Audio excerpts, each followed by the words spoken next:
sands of Egypt, the British Eighth Army prepares for what history will record as the 7th Battle of Libya. Planning the action, General Montgomery and Air Vice Marshal Cunningham.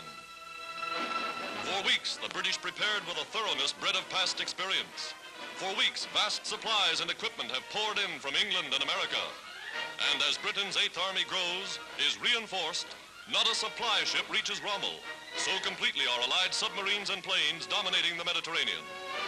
Then, in the black hours before dawn, Montgomery gave the order to advance. Guns were first to blaze into action.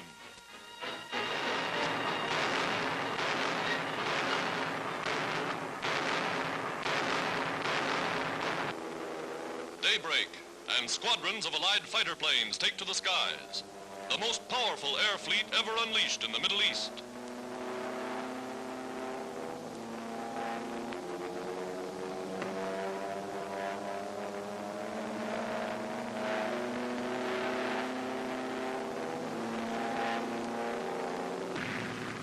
Montgomery's armored might begins to roll. The British offensive is on in force. From the sky, American and RAF bombers blast the enemy across a 40-mile front, unleashing tons of high explosive on Rommel's surprised and reeling Africa Corps.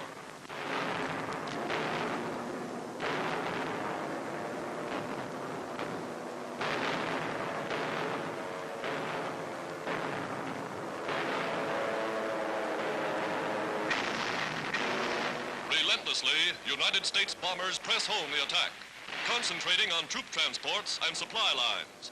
Yankee bombardiers and Britons repaying the Nazis for the strafing of helpless civilians who once fled along the choked and bleeding roads of Belgium and France.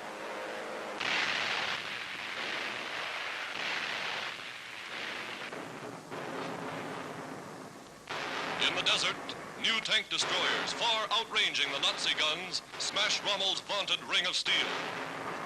The infantry breaks through. Scots of the reformed 51st Highlanders, shattered in Europe, now avenging their comrades. Tanks, guns, men, Canadians, British, Anzacs, slashing the Nazi forces to ribbons.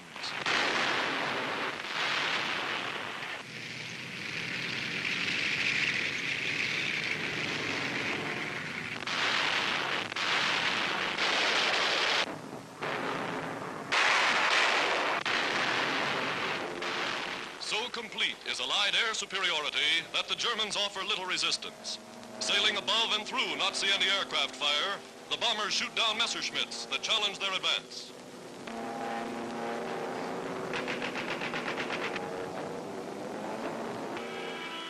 With devastating accuracy, bombs made in the USA spread havoc and destruction, take terrific toll of the shattered Nazi war machine.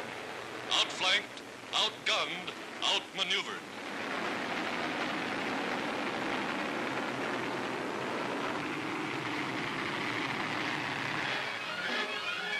The roundup of prisoners, dazed, shell-shocked Nazis, remnants of the once proud Africa Corps, whole divisions of Italians, abandoned by their German masters, gave up, begged to be captured.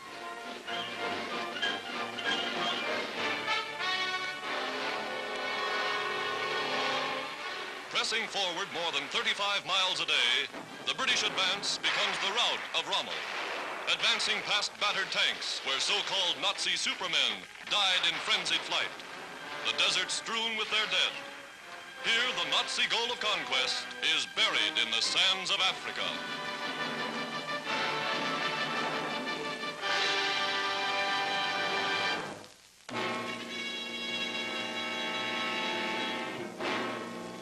Gray dawn off the French North African port of Oran brings United Nations the best news yet. A gigantic American invasion force is landing. A second front is at hand. Scenes here at Oran are typical of successful occupations from Algiers on the Mediterranean to Casablanca on the Atlantic. Coastal guns guarding Oran and Mers el Kabir drop a few shells into the harbor. But everywhere, French resistance is hardly more than a gesture.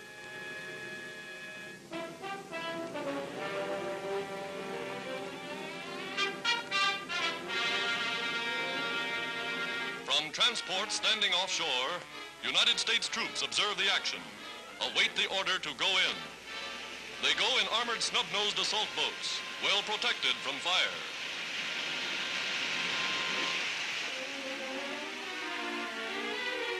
Wading ashore, the Americans establish beachheads exactly as planned months in advance.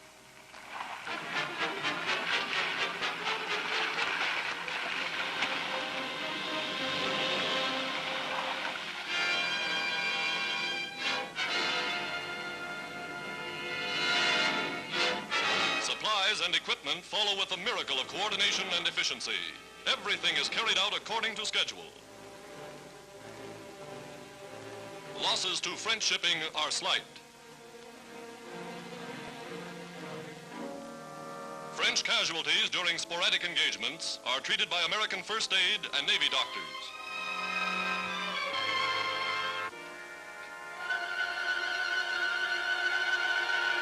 The American entry into the historic city of Oran is a memorable event. For in seizing control of France's strategic North African ports, the United States is striking the first blow toward bringing about the collapse of the Axis.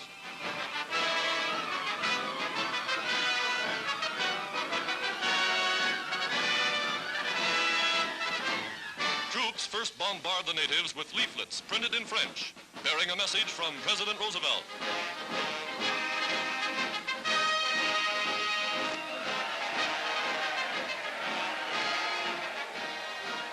Instructed to conduct themselves courteously toward the populace, the Army takes over without incident.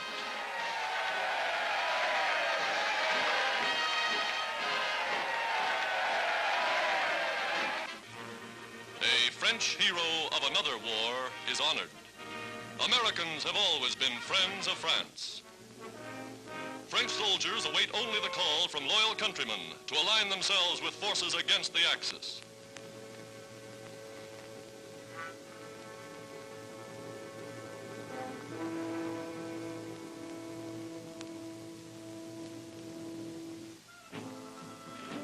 Natives of Oran look with interest upon the Americans of whom they've heard so much. Gape with wonder as a Signal Corps trooper contacts his regiment by field telegraph. First to be seized are Oran's 4 aerodromes. Paratroops took over Blida and Maison Blanche, the principal fields in Algiers. Consolidating their positions, United States mechanized units moved quickly to cut railway lines and highways, to join United States forces in the northwest with the British in Libya. For with the Axis thrown out of Africa, one prong of Hitler's pincers to strangle the Middle East is utterly destroyed.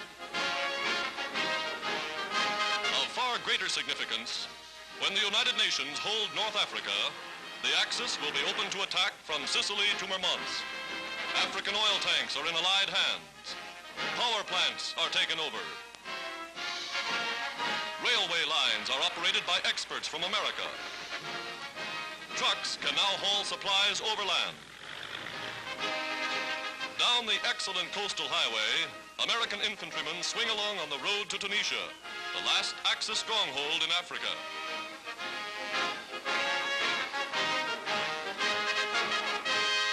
Opening phase of what military experts regard as a second front of major importance. The American occupation of North Africa may well prove to be the turning point of the war.